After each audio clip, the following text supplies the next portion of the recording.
Hello everyone, कैसे हैं आप सब लोग। Welcome back to my channel start with NCERT. और कल है आपका हिंदी का पेपर, तो अगर आप जीरो भी हैं तब भी इस वीडियो को देखिएगा। ये वीडियो होने वाली है आपके लिए बहुत ज़्यादा हेल्पफुल, क्योंकि आज मैं आपको देने वाली हूँ पेपर को अच्छे से करने की कुछ ईजी टिप्स एंड ट्रिक। अगर आपका कुछ भी नहीं पढ़ा हुआ, बुक्स भी नहीं है आपके पास, तो आज की वीडियो आपके लिए ही बनी हुई है। ठीक है, तो जल्दी से पहले सब्सक्राइब बटन को क्लिक कर दीजिए और नोटिफिकेशन का बटन जरूर दबाइएगा, क्योंकि आपके एग्जाम चल रहे हैं और कुछ भी इंपॉर्टेंट आपको मुझे बताना है तो उससे आपको पहले ही नोटिफिकेशन मिल जाएगा और आप जरूर देख पाएंगे और कभी भी स्किप नहीं कर पाएंगे।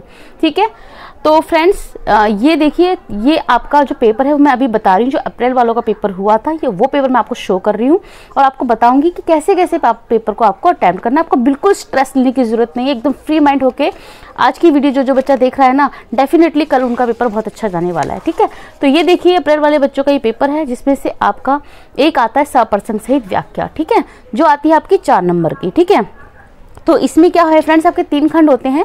तो का खा गा, तो का तो आपका मतलब सभी आपके लिए मतलब करना ही करना है, और खा और गा में होती है आपकी चॉइस। तो मैं आपको बताऊंगी आपको कौन सा मतलब अटेम्प्ट करना है खंड खा और खंड गा में से, ताकि आपके पेपर में जो मार्क्स हैं बहुत अच्छे आए।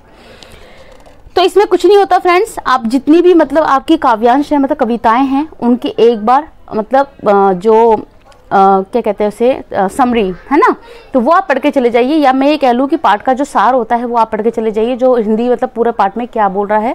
तो आप ये पढ़ेंगे तो आपको समझ आ जाएगा कि यहाँ पे आपको क्या बताना है। इसमें कुछ नहीं होता, प्रसंग आप नहीं भी लिखो, व्याख्या में इसको अपनी लैंग्वेज में आप लिख पाओगे अगर पढ़ के, क्योंकि हिंदी आप लिख सकते हो कि बैठ ले कुछ देर आओ एक पथ के पथिक, मतलब एक राह में जो चल रहे हैं अगर हम थोड़ी देर साथ में बैठ जाएं, तो इस तरह से आप ना बना सकते हो। इसे बहुत ईजी होता है, इतना कठिन नहीं होता।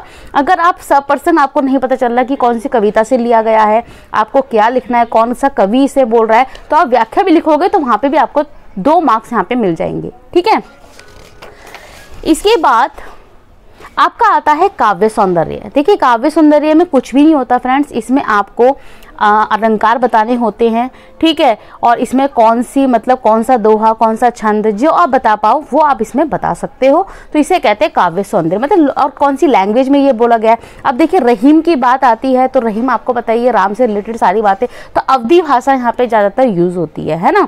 तो इस तरह से आप गैस भी लगा सकते हो। अगर कृष्ण से रिलेटेड कोई दोहा आपको वहाँ पे देखने को मिलता है, तो कृष्ण की जो भाषा वो आपको पता ही है ब्रज भाषा, ब्रजवासी थे तो ब्रज भाषा उनकी यूज होती थी। तो ऐसे कुछ कुछ इजी ट्रिक होते हैं फ्रेंड्स, ज़्यादातर लोगों की अवधि यही होती है।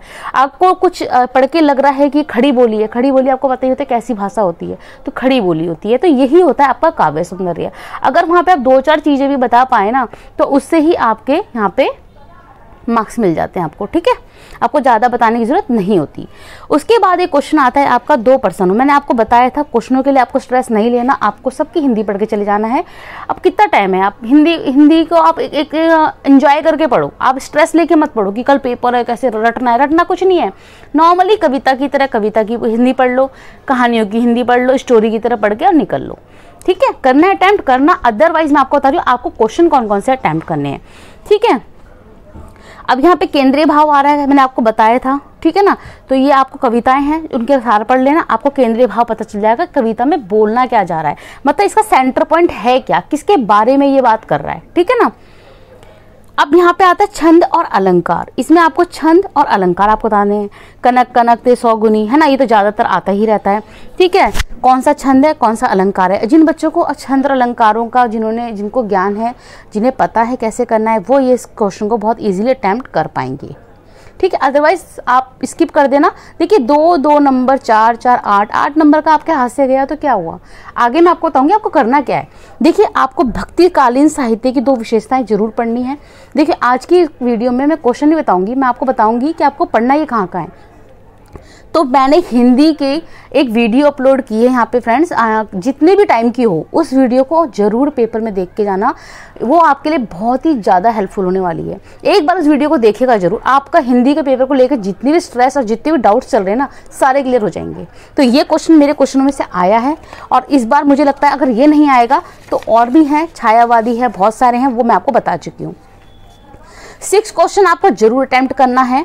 गद्यांश दिया गया है एक, और इसमें प्रसंग सहित व्याख्या। तो देखिए इतना बड़ा है ना, इसको छोटा करके अपनी लैंग्वेज में आपको वहाँ पे लिख देना है। क्या करना है, छोटा करके आपको इसको वहाँ पे अपनी लैंग्वेज में लिख देना है, आपको पूरे मार्क्स मिलेंगे।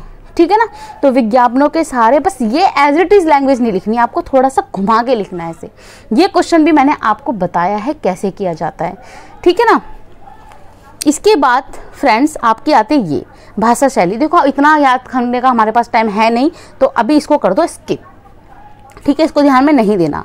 इसके बाद आपको जो क्वेश्चंस अटेम्प्ट करने वो ये वाला पार्ट अटेम्प्ट करना है जो आता है आपका 4 नंबर का। देखो ये आया है, उसके बाद आपका एक क्वेश्चन और आता है इसमें 6 नंबर का, तो 6, 7, 8, 10 नंबर की आपकी ये आती है फ्रेंड्स, ठीक है। और ये सारे क्वेश्चन 7 हो गया आपका, ठीक है, 7। और जो ये क्वेश्चन है आपके, आप देख पा रहे होंगे यहाँ पे 9 क्वेश्चन हो गया आपका, 10 क्वेश्चन हो गया। ये सारे क्वेश्चन मैं इंपॉर्टेंट बता चुकी हूँ अपनी उस फर्स्ट वीडियो में जो मैंने बनाई थी। मुझे और वीडियो बनाने की जरूरत ही नहीं पड़ रही, क्योंकि आपने अगर उतना कर लिया तो इनफ है, मोर देन इनफ है, ठीक है ना। तो 9 और 10 क्वेश्चन भी आपका मैं करा चुकी हूँ, वो वीडियो देख लीजिएगा। अब आता है आपका 5 क्वेश्चन, ठीक है ना। इसमें क्या है, सबसे इजी तो आपका यही है, आपको यही जरूर अटेम्प्ट करना है, इसको पढ़ना है और सारे आंसर आपके मिल जाते हैं इस पे, ठीक है।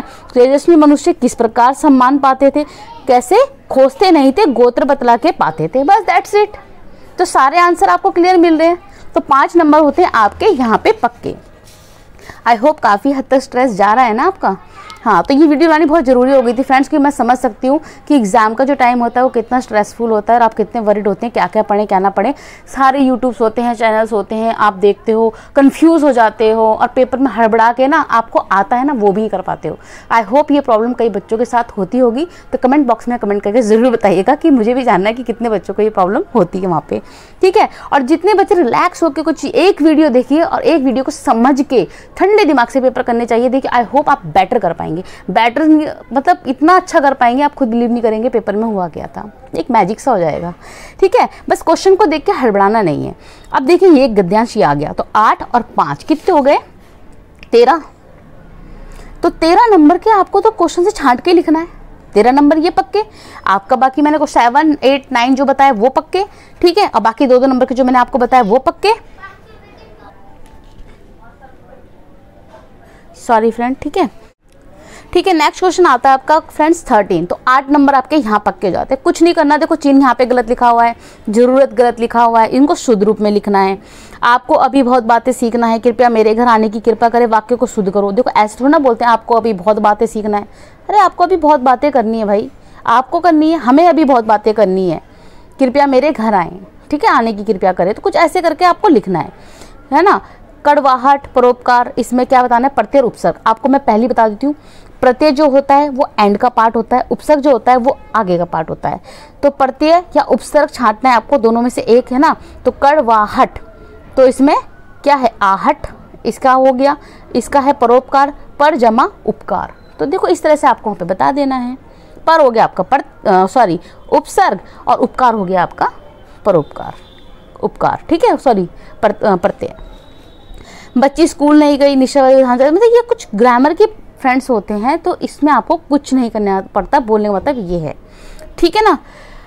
तो जैसे अपना उल्लू सीधा करना मुहावरा हमेशा ऐसा आता है जो बहुत इजी होता है। 1 नंबर आपका ये पक्का होता है। जल के 2 पर्यायवाची जरूर आते हैं, बहुत ज़्यादा इजी आते हैं, टफ नहीं आते। जल, नीर, पानी, कुछ भी आप लिख सकते हो वहाँ पे। जिसे जीता ना जा सके, है ना, तो क्या है वो अजय है, जिसे नहीं जीत सकते हम। अपना, प्रत्यक्ष, है ना, प्रत्यक्ष, अप्रत्यक्ष, अपना, पराया, तो कुछ ऐसा नहीं है। जैसे आपको ये समझ नहीं आ रहा निषेधवाचक विधानवाचक क्या होता है, तो इसके बारे में आपको एक अलग से मैं वीडियो बना दूंगी, अभी तो टाइम है नहीं, नेक्स्ट टाइम, ठीक है। इनको क्योंकि सबको समझना आपके लिए बहुत जरूरी हो जाता है यहाँ पे। लेकिन अभी मैं आपको फिलहाल के लिए बता देती हूँ। देखो बच्ची स्कूल नहीं गई, तो यहाँ पे क्या है, निषेधावाचक, मतलब किसी चीज का निषेध कर रहा है ना, तो यहाँ पे ये वाला आपको बता दे रहा है अर्थ के आधार पे, क्योंकि बच्ची स्कूल नहीं जा रही है। यहाँ पे वाक्य में भेद आप कर पा रहे हैं, नकारात्मक है ये, ठीक है ना।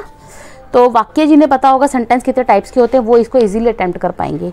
तो देखिए कितने आसानी से आपके कितने नंबर यहाँ पे पक्के हो गए। अब आता है 4 नंबर का आपका सार, बहुत इजी होता है, कुछ नहीं करना। ये जो इतना बड़ा दे रखा है, इसको तुम्हें जैसे आप मान लो 10 लाइन में है, तो उसको 5 लाइन में आपको एक्सप्लेन कर देना अपनी लैंग्वेज में, ठीक है। देखो मैंने इंग्लिश में भी आपको बताया था, वहाँ पे भी आता है। तो यह व्यक्तिगत स्वतंत्रता का युग है, स्वतंत्रता स्वच्छता में परिणित हो गई है, जीवन संयमहीन हो गया है, कोई किसी के अनुशासन में नहीं, तो लिख दो कि हर व्यक्ति आज के ज़माने में स्वतंत्रता चाहता है, ठीक है ना। हर व्यक्ति चाहता है वो अपनी लाइफ को अपने हिसाब से चलाए। देखो मैंने कर दिया ना, एकदम इस पूरी लैंग्वेज को मैंने अपनी लैंग्वेज में चेंज कर दिया। तो इस तरह से आपको सारा पढ़ते जाना है और इसको जितना अच्छा हो सके अपनी लैंग्वेज में अगर आप बताओगे ना, जैसे आपको बताया ना, आपने पूरी कहानी पढ़ी तो अंत में आपने क्या सीखा, एकता में बल है, ठीक है, हमें हमेशा मिलके रहना चाहिए। तो ऐसे आप सार निकालते हो ना, मेन लाइन में आपने एक लाइन में पूरी कहानी समझ ली। तो इसी तरह से आपको 5-6 लाइन में ये पूरा बता देना कि बोलना क्या चाह रहा है। बाकी मैंने बता दिया, जल्दी जल्दी करते हैं क्योंकि टाइम बहुत कम है। अब आता है आपका एक निबंध। निबंध बहुत ईजी आता है। देखिए 8 नंबर आपके यहाँ पक्के होते हैं, ठीक है। भाव पल्लवन मैं बता चुकी हूँ आपको, मन के हारे तो सब हारे, मतलब इसको एक्सप्लेन करना है अपनी लैंग्वेज में, भाव बताना है क्या छुपा हुआ है यहाँ पे। तो मन के हारे मतलब एक बार इंसान ने मन बना लिया ना, आपने अभी देखो आज का कल का ही आपको एग्जांपल देती हूँ, आपने मन बना लिया कि आपको 80% मार्क्स लाने हैं, तो लाने हैं तो आएंगे डेफिनेटली, नो डाउट। आपने मन बना लिया नहीं यार मैं कुछ नहीं कर पा रही, मुश्किल ही आएंगे, मैं पास भी होना मुश्किल है, तो एग्जैक्टली आपके साथ वही होगा। कहते हैं ना अगर हम मन से जीत जाते हैं तो हम दुनिया जीत जाते हैं। तो कल आपको इच्छा करना है, करत करत अभ्यास के जड़मती हो सुजान। भैया देखो मतलब अगर लगातार कोई बच्चा पढ़ता है ना, तो अगर एकदम बुद्धिहीन भी है ना तो वो भी टॉपर बन जाता है। तो आपको ऐसा बनना है, आपको लगातार पढ़ना है, हार नहीं माननी है और आगे कल पेपर अच्छा करके आना है और सारे पेपर अच्छे करने हैं आपको भी। मेरे अप्रैल के बच्चे बहुत अच्छे मतलब पास हो गए, उन्हें अच्छे पेपर गए, उनके मैक्सिमम पेपर उनके अच्छे गए। I am so happy. और मैं चाहती हूँ आप लोगों की भी अच्छे जाए। तबीयत ठीक नहीं है फ्रेंड्स, फिर भी मैं वीडियो बना रही हूँ जस्ट बिकॉज, इसलिए क्योंकि जितनी आपकी हेल्प हो सके उतना मुझे करना है, ठीक है ना। फिर फ्रेंड्स इसी तरह से आपके कुछ क्वेश्चंस आते हैं। देखो प्रारूपण ये सब आपको मेरी फर्स्ट वीडियो मिल जाएगा, इसलिए प्लीज़ ये मत बोला करो मैम अब कौन कौन से क्वेश्चन आ रहे हैं, उसको पढ़ लीजिए, मोर देन इनफ है। मैंने एक बार बनाई है, बहुत बढ़िया बनाई है। अब आगे वाले बच्चों का अगर किसी को कोई प्रॉब्लम हो रही है तो नेक्स्ट टाइम मैं कोशिश करूँगी कि आपको और ज़्यादा क्लियर। देखो फ्रेंड्स मेरे पास फ़ोन नहीं है, फ़ोन भी मेरा ख़राब हो गया था, अभी ठीक हो गया है, इतने पैसे नहीं है जो मैं ठीक करा पाऊँ। बस आपकी हेल्प करना चाहती हूँ और कर रही हूँ, बस मुझे आपकी तरफ से सपोर्ट चाहिए। तो प्लीज़ लाइक शेयर और सब्सक्राइब करना मत भूलिएगा, मुझे सपोर्ट मिलेगा, मैं और अच्छा कर पाऊँगी।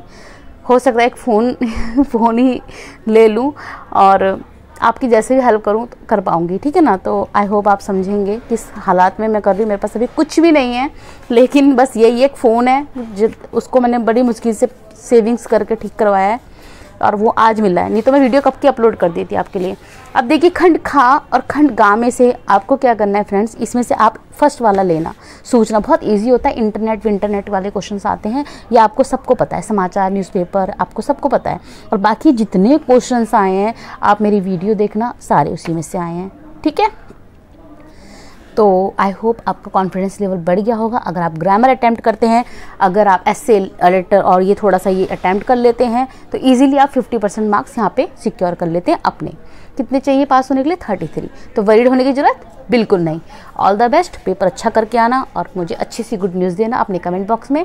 और तब तक के लिए फ्रेंड्स पढ़ते रहिए, खुश रहिए। Thank you so much for watching और all the best for your exam and take care. Okay bye.